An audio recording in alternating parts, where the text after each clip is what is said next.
Here is your General Hospital Spoilers sneak peek video for Wednesday, January 14th, 2026. Everything is happening at Windermere as Anna battles Pascal in the bowels of the castle, and Sidwell gives more orders, telling a mysterious stranger that someone had gotten too close and needed to be taken care of.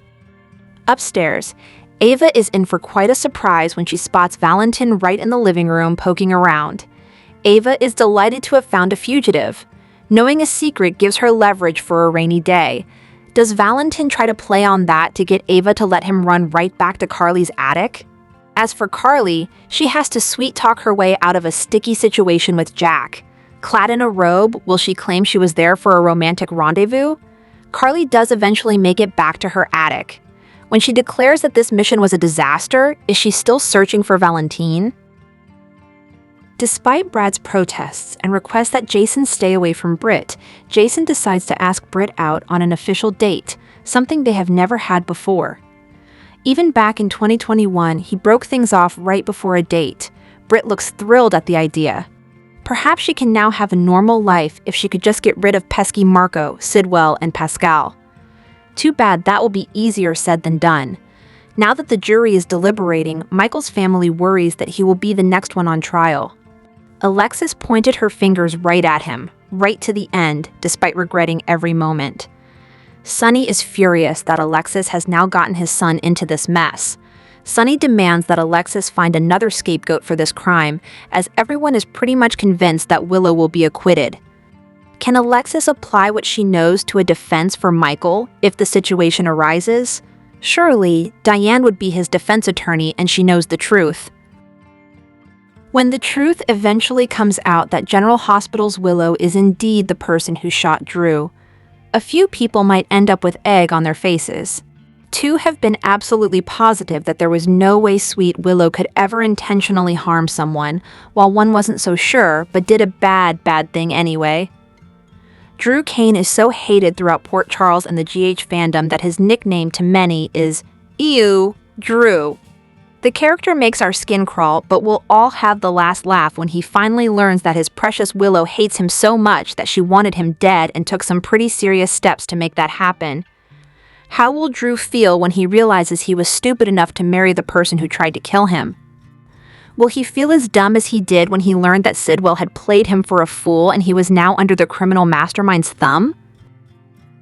Then we have Chase, who just couldn't fathom that the sweet and innocent third-grade teacher he fell for and married could actually pick up a gun and shoot someone. It has never occurred to him that sweet and innocent women don't cheat on their husbands, as Willow did with both him and Michael. Did Chase forget that Willow has a twin who played him the same way more than a decade ago when he was a detective in Florida? Nell got one over on Chase, and now Willow has too. Brooklyn has every right to kick Chase out of the mansion for at least a few weeks. The man needs to sweat a bit before he's forgiven. And Dante better not give him his badge back so fast. And then there is Nina, who just wants to believe the best in her daughter. Sure, she kinda knows that Willow stalked Daisy, but she doesn't have proof, so she can just put it out of her mind and see Willow through rose-colored glasses. Nina wasn't so sure that Willow couldn't shoot someone when she gave her a false alibi, but she's done her best to convince herself that Willow is innocent since. How will she react when she inevitably learns just how wrong she was? The General Hospital spoilers for Thursday, January 15th, 2026, focus on more than the drama we've become accustomed to. It will also highlight romance. The couples involved are Emma and Gio, as well as Jason and Britt. Emma and Gio's relationship has been progressing quite nicely. They have gotten closer as they have supported each other through crisis after crisis. Gio didn't hesitate to help Emma when she was on her crusade against Professor Dalton. And Emma did everything she could to be there for Gio as he navigated the drama surrounding his biological parents. According to the weekly spoilers, everything changes for Emma and Gio when they take a step forward in their relationship. Meanwhile, Jason and Britt had a breakthrough on New Year's Eve, which also happened to be Britt's birthday. Brad may not approve of this potential relationship, but Britt isn't listening. She likes what's happening, and the two are finally getting their acts together. This second chance officially starts on Thursday when Jason takes Britt out. It'll be interesting to see if the date goes smoothly and successfully, or if this attempt turns out to be disastrous. Ultimately, Britt will need to be honest with Jason, or whatever they have going on won't work. That was the romance. Now on to the drama. When Brooke Lynn has to defend Chase, she shouldn't be shocked. He undermined the PCPD's case when he secretly initiated his own investigation to prove Willow's innocence. He defended his ex to anyone who would listen, and even felt it necessary to try and prove Michael's guilt. Well, Brooke Lynn defending Chase will come back and bite her in the you-know-what, because viewers and a few Port Charles residents already know that Willow is straight-up guilty. It's just a matter of time before Chase discovers he was on the wrong side of history here. The weekly teasers suggest that Carly and Jocelyn catch up, but is it really catching up when they hold back important details about their lives? For instance, Jocelyn hasn't told her mom that she's a WSB agent, while Carly hasn't come clean to her daughter about knowing she is a WSB agent, and Carly is also keeping a couple of other secrets. Namely, that she has teamed up with Valentine to take down Brennan, the man responsible for recruiting Joss, and that she's sheltering Valentine in her attic. So, exactly what details about their lives do they discuss during this alleged catch-up? If Laura suddenly plays peacemaker, this could involve Martin and Tracy, who despise each other with the fire of 1,000 suns. Most recently, Tracy realized that Martin was behind the anonymous note that led to her having to testify against Michael on the witness stand at Willow's trial. If these are the two at the heart of this teaser, Laura would probably have an easier time brokering world peace. If she's not playing peacemaker with Martin and Tracy, then who? On General Hospital, the tension in the courtroom on Tuesday wasn't just about getting the desired guilty verdict. It was about Alexis nearly sending her life down the toilet. We watched a legal legend in complete disarray, conflicted between her official duty to defend Willow and a grandmother's overruling need to protect her family from what appears to be a calculating and manipulative person. Alexis now knows that it was Willow who shot Drew. She also knows Willow is framing Michael. How does she protect her having Scout in her life? But as Diane pointed out in their conversation, throwing the case means she will certainly lose her legal license and be disbarred again. But is she really out of options? Not at all. In the real world, attorney-client privilege is a shield, not an absolute. There is a known legal move that would allow Alexis to clear her conscience and put Willow behind bars without resorting to courtroom sabotage. This is referred to as the crime-fraud exception. This is the legal reality check that Alexis needs to hear right now, or at least remind herself of this course of action. The attorney-client privilege vanishes if a client uses their lawyer's services to commit a future or ongoing crime. While Willow's shooting of Drew is a past crime, her actively framing Michael Corinthos, who is an innocent man, constitutes ongoing obstruction of justice and potentially perjury. If Willow instructs Alexis to present false evidence or pin the crime on Michael in court, she is using Alexis to further a fraud on the court. Alexis doesn't have to blow the case by crying during closing arguments. She could request an in-camera review with the judge. She could argue that the privilege has been pierced because her client is actively engaging in a criminal conspiracy to frame an innocent party. This allows the judge to review the evidence of the frame-up without the jury present. If the judge agrees the crime-fraud exception applies, Alexis could be compelled or allowed to testify regarding the frame-up.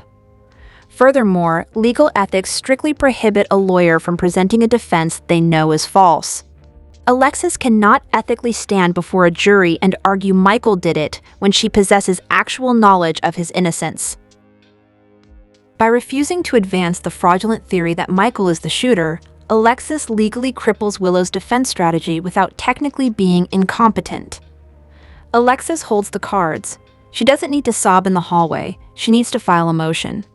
The crime-fraud exception is the real-world key to locking Willow up and saving Michael, all while keeping the word lawyer on her resume. General Hospital spoilers hint that Pascal might shoot Valentine Cassadine and leave Anna Devane shocked as her escape goes wrong. Grace recently released a preview video for the week of January 12th to 16th that shows Anna struggling with armed Pascal on the floor. There'll be a major showdown as Anna tries to make a getaway, so she'll ambush Pascal and wrestle with him over the gun. In the promo, the door's wide open, and that could pave the way for a very familiar face to pop up at that exact moment. It looks like Anna's escape attempt may be part of the Friday cliffhanger, so the show's about to ramp up the drama. We also know from spoilers that Anna will face a shocker on January 16th, so it all lines up for a stunning twist. Since it looks like Valentine will hide out on Spoon Island next, will he appear in the doorway and deliver that shocker we mentioned? That could give Valentine the opportunity to either come to Anna's rescue or perhaps become an unintended victim. It's worth mentioning that in the preview video, a gunshot is seemingly fired during Anna's struggle with Pascal. The promo also shows Pascal's gun angled upward, so there's the potential for a bullet to fly right past Anna and straight into Valentine. Valentine might end up at Jen Sidwell's mercy when it comes to needing medical attention. Britt Westbourne might even get dragged into this and end up summoned to help Valentine. As for Anna, she could be distracted long enough to stick around and make sure Valentine is okay. Anna still cares about Valentine and might refuse to leave him as she fights to stop the bleeding. That could help Sidwell regain the upper hand on Anna since we know her escape attempt won't be the end of this storyline. Sidwell will soon put a backup plan in motion, but we'll see if Valentine might get tangled up in this mess first. Whatever the case, General Hospital spoilers say Anna's getaway plan will lead to some chaotic news, so stick with us for updates on all the excitement. On General Hospital, Alexis made a decision before she ever opened her mouth in court. She chose not to reveal what Trina and Kai told her. Not because it wasn't true, because saying it would have ended everything in one clean, irreversible stroke. Once she kept that secret, the rest of her closing argument stopped being about innocence or guilt and started being about control. What followed wasn't a slip-up, it was a calculated decision. Alexis knew the line she couldn't cross. Diane made that brutally clear. Say what you know, and you lose your license, your leverage, and Scout's future in one go. Step down and force a mistrial, and you detonate the case publicly. So Alexis stayed standing and did something far more dangerous. She spoke just enough truth to bend the outcome without exposing the source. During her closing arguments, she told the jury, and mark my words, the only piece of evidence that ties Willow to the crime is that gun. Then the other question that you need to ask yourselves is, when would Willow have taken that gun? She didn't live at the Quartermains, yet Michael lives there now. He's lived there since he came back to Port Charles, so he had easy access to take that gun and plant it among Willow's belongings. Willow had every opportunity. She stopped. Just long enough. My bad. Sorry. The camera cut to ADA Turner, immediately sensing the strange moment. Alexis continued, obviously, my client is at the top of my mind. Michael had every opportunity and reason to shoot Drew because he hated him. That pause mattered because the jury heard the name before the correction. Alexis didn't accuse Willow. She didn't reveal Trina and Kai. She didn't sabotage the case outright.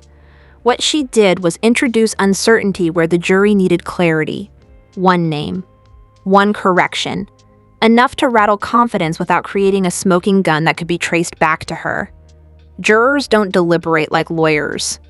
They remember moments and tones. The things that didn't quite sit right, and Alexis knows this. She's lived in courtrooms long enough to understand that a verdict can be undone by doubt even when facts remain intact. By slipping and correcting herself, Alexis created space for a hung jury, space for a mistrial, space for a future where Willow could still be held accountable without Alexis destroying her own life to make it happen. In a case where the truth would scorch everyone it touched, Alexis didn't pull the pin. She loosened the grip, and that may end up being the most dangerous move she's ever made. Here is your General Hospital recap for Tuesday, January 13th, 2026.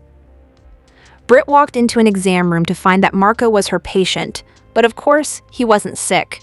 Marco was there on Sidwell's orders to warn Britt that they were falling behind on their research. He wanted her to speed things up. Britt blamed the slowdown on Dalton's death and asked to just be left alone. "I don't see that happening," Marco said, getting in Britt's face. Britt also blamed the research issues on not having a lab and suggested that Marco and Sidwell find a new lab far from Port Charles and find someone else to do the research. That's when Marco told Britt she had a new lab right on Spoon Island. Britt warned Marco that Lucas would become suspicious if he knew that she was frequently on Spoon Island. Marco warned Britt to stay away from Lucas. "Don't ever use him to threaten me again," he said. He then suggested she just move into Windermere. Britt balked at the idea, so Marco ordered her to come up with a cover story for any time she would spend there. In her attic, Carly asked Valentin why he was once again so anxious. He worried Charlotte would find him again, so he wanted Carly to take a risk and search Jack's hotel room. Carly immediately told him that it was an insane idea. They argued back and forth for a while until Valentin finally convinced Carly to get the job done. Valentin was sure that Jack had incriminating info about Sidwell in hard copy and needed Carly to take photos of it. "We can use it to incriminate Jack and exonerate me," he said. "Then Jack can be the one rotting in Steinmauer." Valentin reminded Carly that the alternative was Carly continuing to have sex with a man she despised. Valentin told Carly there was no time like the present to get the job done. In the meantime, he was embarking on an exploratory mission to Windermere. Carly finally did what Valentin asked and used her Metro Court key to get into Jack's room. When she found an envelope taped to the bottom of a drawer, she took pics of the papers inside. Before she could clean everything up and leave, she heard Jack and Britt outside the door. Carly was surprised when Britt told Jack it would be harder than she thought to pass him her research. At Windermere, Sidwell told Jordan that he wanted her to attend Willow's trial. "From what I've heard, Drew made quite an ass of himself on the stand yesterday, and I want to see if he acts up today. I'm starting to believe that Drew is not the politician I need in D.C., he said. Jordan pointed out that Drew was elected and cannot just be replaced. Sidwell told Jordan that she should never underestimate him because he typically gets what he wants. In her Windermere prison, Anna woke to Pascal bringing her breakfast. Anna dropped her cup of water.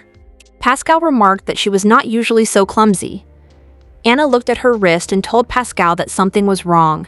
She told Pascal about her blood cancer. She needed a phlebotomy infusion quickly. "I am no use to you dead," she said. Pascal later reported to Sidwell that Anna may be having health issues, so Sidwell told him to keep an eye on things. That's when Ava arrived for a visit, but made sure that Lucy wasn't there. When Pascal returned to Anna, he found her passed out on the floor. However, when he entered her room, Anna managed to overtake Pascal and grab his gun. Upstairs, Ava wandered into the living room without Sidwell to find Valentin standing there. "Does Jens know he is harboring a fugitive?" Ava asked a shocked Valentin. Alexis entered her office to find Diane in a wheelchair after a leg injury. Alexis explained to Diane that she needed her legal services.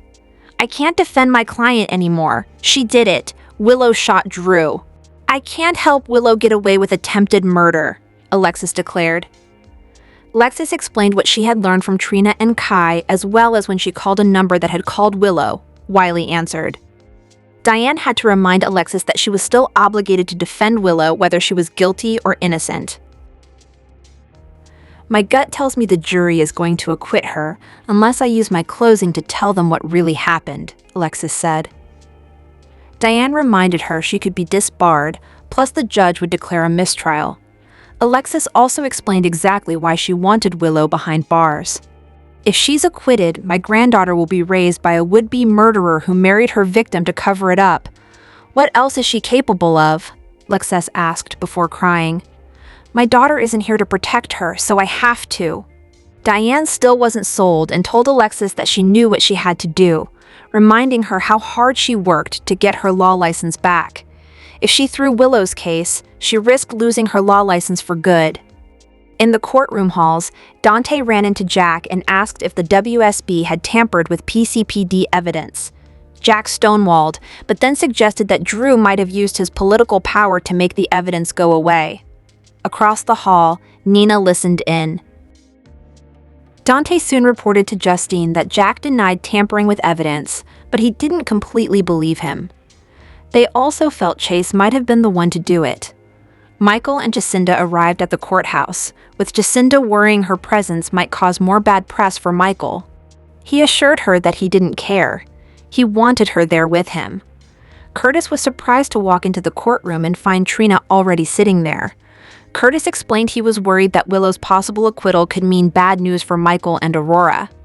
He asked Trina why she was still so interested in Willow's trial. Trina said she was there to support Kai. Just then, Jordan walked in, so Trina made herself scarce. Elsewhere in the courtroom, Willow worried about the verdict, but Drew assured her things would be fine. Willow laid it on thick, telling Drew she never would have gotten through this all without him. Drew assured her that Michael would go to prison for attempted murder and she'd get full custody. That would be a dream come true, Willow said. When Suzanne arrived without Alexis, Willow grew worried. Drew walked away to make a phone call, so Willow turned around and spotted Michael and Jacinda. Drew returned and told Willow that Michael was smart to be there. When you're guilty, the best thing you can do is hold your head high and proclaim your innocence, Drew said, not realizing the irony.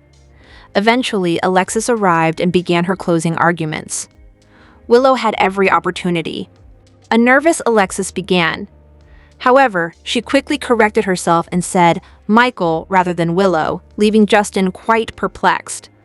Alexis got through her speech to the jury before Justine gave the prosecution's closing arguments. Alexis was a wreck, but Justine stayed calm, worried that her case was not strong enough. After the jury left to deliberate, Michael told Jacinda he hoped the jury could see Willow for who she really was. As for Willow, she thanked Alexis, who told her not to thank her just yet. I'm hopeful.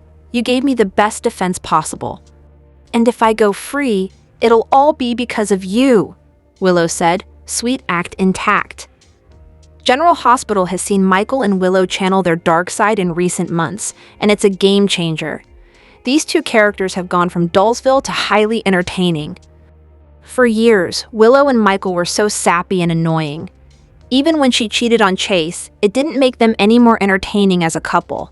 They were constantly the goody two-shoes of Port Charles, which had us fast-forwarding a lot. However, those days are long gone. Pitting Michael and Willow against each other after she cheated on him with Drew has been pure soap bliss. It has brought out an inner rage in each of them that wasn't there before, and we are here for it. A fan on X agreed is here for it too. Reshared a video of the former couple writing, ironically, making both characters darker has actually made them far more interesting characters than they were 2 years ago. Yes, watching Willow and Drew together makes us sick, but the fact that Willow shot Drew has made her more interesting. Watching Willow be disgusted by Drew has been beyond enjoyable. Ha ha ha, she has so quickly become a legend, a fan on X said, referring to the faces Willow makes about Drew behind his back. Regarding Michael, having a new actor in the role certainly changed his dynamic in a way that was necessary. Michael always came across as having a holier-than-thou attitude, which was too much, especially considering his parents are Sonny and Carly. The smoldering, sinister, evil, and brooding Michael is way more fun to watch. It also aligns more closely with the Corinthos and Quartermain families. Do you think that Willow and Michael are more entertaining now that they are channeling their dark sides? Let us know in the comments section below.